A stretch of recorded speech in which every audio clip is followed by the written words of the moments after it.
When I step onto the treadmill, I don't set a distance anymore. I set a time. 45 minutes, an hour, that's it. When the clock starts, my job is simple. Spend that time well. It didn't start out this way. For years, I measured runs by distance. 10 kilometers meant success. But distance can be deceptive. It rewards endurance, not judgment. It pushes you to keep going, even when efficiency fades, even when mental focus begins to slip, even when fatigue is a factor. So I changed the metric. I fixed the time and let effort adapt. That single change shifted everything.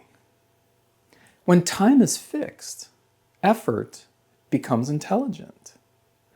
Some days I run faster, some days I slow down, I adjust the incline, I stay in an easier zone. The boundary doesn't limit performance, it trains it. At first, you fail. You don't cover the distance you'd hoped. Like trying to run a 10K in an hour and coming up short. But if you train inside the limit, something changes. You adapt. You get more efficient. Over time, you do more without adding time. The limit forces improvement. I've realized the same is true for work.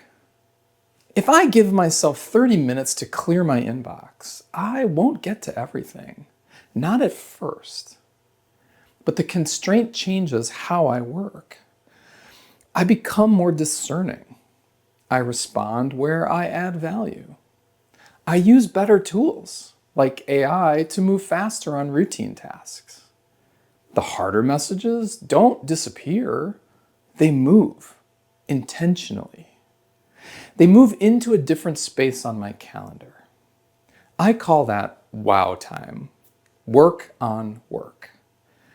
It's where leaders stop reacting and start thinking, where we reflect, set priorities, decide what matters. And interestingly, another discipline shows up here. You start noticing how often you're pulled into problems that aren't yours to solve. When that happens, our work isn't to take over. It's to clarify ownership. Every healthcare organization runs on two currents. One is the work itself, care delivered, tasks performed, problems solved close to the ground. The second is leadership work, setting direction, reinforcing culture, creating conditions for good work. In leadership, my job isn't inside the work itself. It's in that second current. So when a challenge lives close to the work, my role isn't to design the solution. It's to support the people closest to it.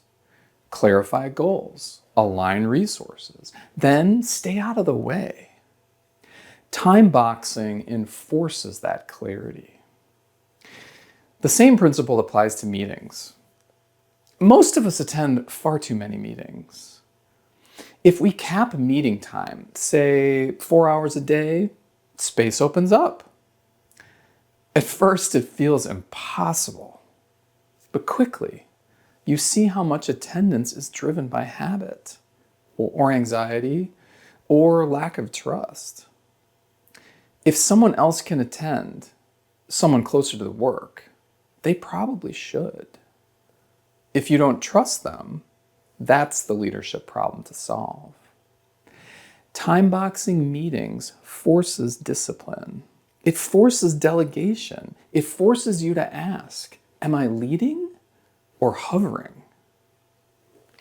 Here's the paradox. Constraints create freedom.